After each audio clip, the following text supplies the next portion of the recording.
नमस्कार मंडळी, तर चला मुलांच्या टिफिनसाठी काहीतरी हेल्दी आणि पौष्टिक रेसिपी बनवूया. तर इथे तुम्हाला दिसतंय गाजर, कांदा, शिमला मिरची, थोडंसं पनीर घेतलेलं होतं, सगळं कुस्करून घेतलं. त्यानंतर इथे मी टाकलेलं होतं 1 मोठी वाटी पोहे. त्यानंतर आपल्याकडे जे काही आपले जिन्नस असतात, मसाले असतात ते सगळे टाका. त्यामुळे थोडीशी चव येण्यासाठी मिक्स हर्ब्स टाका. त्यानंतर चवीपुरतं मीठ टाकलेलं होतं. तर हे व्यवस्थित आपल्याला छान मिक्स करून घ्यायचं आहे. त्यानंतर यामध्ये मी टाकलेलं होतं चीज 1 क्यूब.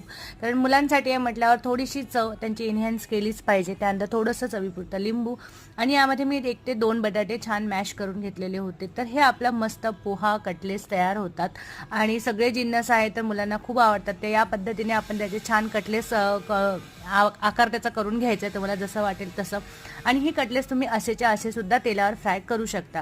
त्यानंतर मी इथे घेतलेलं आहे, इथे थोडंसं तांदळाचं पीठ, 1 चमचा रवा घेतला, त्यानंतर थोडेसे तिखट मीठ मसाले टाकले आणि या सुक्या पिठामध्ये हे आपली टिक्की घोळायची आहे आणि आपल्याला शॅलो फ्राय करायची. तर बघा आपली गरम